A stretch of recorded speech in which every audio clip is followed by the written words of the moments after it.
It took me, how would I say this?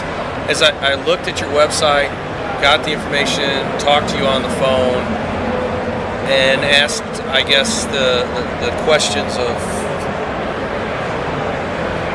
how you work the formula, I would tell you that it became pretty easy to say that it was a no-brainer. Because you were using the cash of the people that you were selling while you were there, so there was no risk on our part up front. That you had a vested interest with us in getting the results, and realizing that you wouldn't come if you didn't know that you could make money, which means I gotta make money.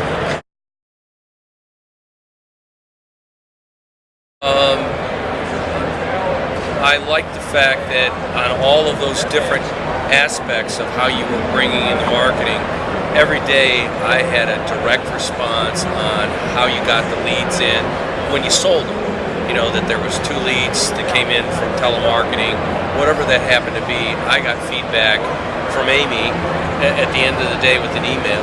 I also got feedback of what the projected amount of members expected over the period of time, and that changed every day based on the number of sales and how they came in.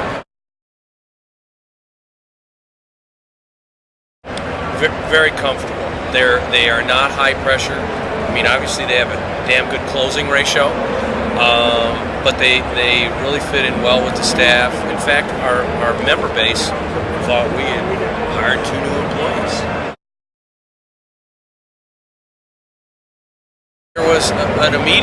There was still response after the team left. We were getting leads coming in that we were able to capitalize on and make sales. Those sales, we did not offer the special price. We offered what we were offering at that time. The new member base helped us increase our counter sales because they were new people in the door, and they purchased protein drinks, those kind of things.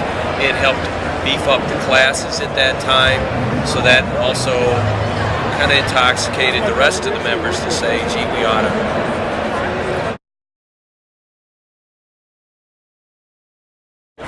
Ongoing, I've been able to bounce ideas off of creative staff whenever I needed to, whether that was a marketing piece that I was working on. I'd click an email and get a response back. I would tell you, basically building a relationship that made me feel comfortable that they're not a fly-by-night crew, or they're not a crew that would end up not being able to see them again.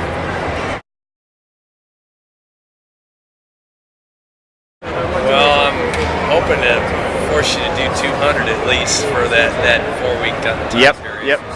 I do know that, you know, we did a campaign in October, and my gut is that I'm probably going to lose maybe up to 20% in attrition just because they moved away or whatever that reason is.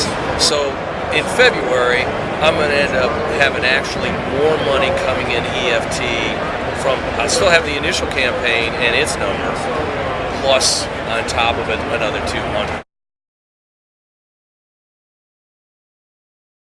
Well, to be honest with you, it's a no-brainer. I mean, you know, for 1 month out of the year, 1 month every 18 months or so, if you have this crew come in, you're going to get a push, a blitz of both. You're going to get name awareness out there, because all of that exposure is going to create talk around town anyway, and it's money that you don't have to be able to spend in radio, TV, or direct mail, because it's coming from that member base. It's not coming out of your pocket to get that exposure.